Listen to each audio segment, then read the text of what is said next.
আসসালামু আলাইকুম রহমতুল্লাহ। Welcome to breaking news. Breaking নিউজের পক্ষ থেকে আপনাদের জানাই স্বাগতম। প্রিয় ভিউয়ার্স, আপনারা সবাই কেমন আছেন? আশা করি আপনারা সবাই ভালো আছেন। আজকে আপনাদের জন্য নতুন একটি খবর নিয়ে হাজির হয়েছি। সেটি হচ্ছে সরকারি শিক্ষক কর্মচারীদের জন্য এটি কি দুঃসংবাদ নাকি সুসংবাদ, সেটি নিয়েই আলোচনা থাকছে। দেখুন বিস্তারিত।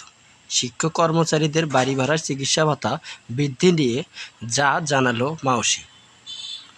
বেসরকারি প্রতিষ্ঠানে কর্মরত এমপিওভুক্ত শিক্ষক কর্মচারীদের বাড়ি ভাড়া এবং চিকিৎসা ভাতা বৃদ্ধির আশ্বাস দেওয়া হলেও এখনও এই বিষয়ে কোনো চূড়ান্ত সিদ্ধান্ত নেওয়া হয়নি।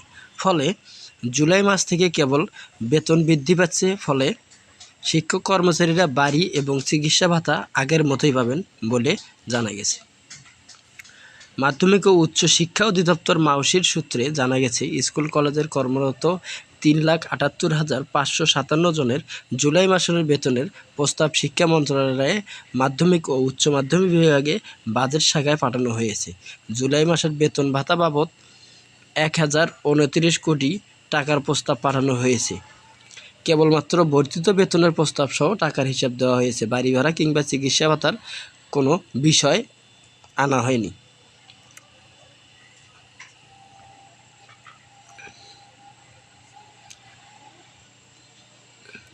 মাওসির এক কর্মকর্তা বলেন, শিক্ষক কর্মচারীদের বেতন বৃদ্ধি করা হয়েছে, চিকিৎসা ভাতা কিংবা বাড়ি ভাড়া বৃদ্ধি করা হয়নি। এটি বৃদ্ধি হলে জুলাই মাসের বেতনের সঙ্গেই যুক্ত করা হতো। তবে জুলাই মাসের বেতনের সাথে এ ধরনের কোনো বিষয় যুক্ত করা হয়নি। বেতন বাড়ছে 500 থেকে 7,000 টাকা পর্যন্ত। বেসরকারি প্রতিষ্ঠানে কর্মরত শিক্ষক কর্মচারীদের বেতন সর্বনিম্ন 500 থেকে শুরু করে সর্বোচ্চ 7,000 টাকা পর্যন্ত বাড়বে বলে সংশ্লিষ্ট সূত্রে জানা গেছে। জুলাই মাস থেকেই এই কার্যকর করা হচ্ছে।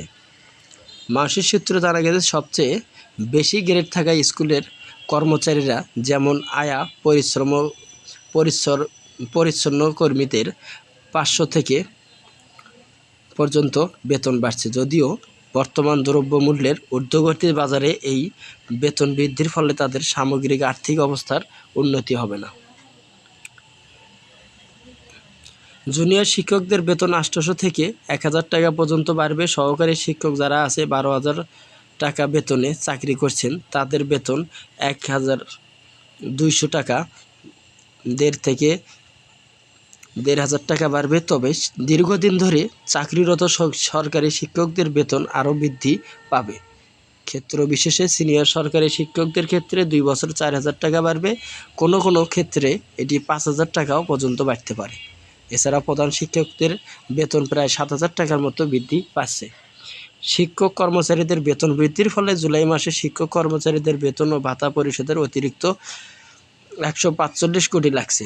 3,78,000 বেশি শিক্ষক কর্মচারীদের জন্য জুন মাসের বেতন ভাতা বাবদ 884 কোটি টাকা খরচ হয়েছিল। জুলাই মাসে এই অঙ্ক দাঁড়িয়ে 1,029 কোটি টাকায় পৌঁছেছে। অর্থাৎ শিক্ষক কর্মচারীদের বেতন ভাতা ও বকেয়া পরিশোধ করতে জুন মাসের চেয়ে জুলাইয়ে 145 কোটি টাকা বেশি ব্যয় হচ্ছে। আজকের মতন এই পর্যন্তই। পরবর্তীতে সব নিউজ পেতে আপনারা আমাদের চ্যানেলটিতে সাবস্ক্রাইব করে বেল বাটন অন করে লাইক, কমেন্ট, শেয়ার করে পাশেই থাকবেন।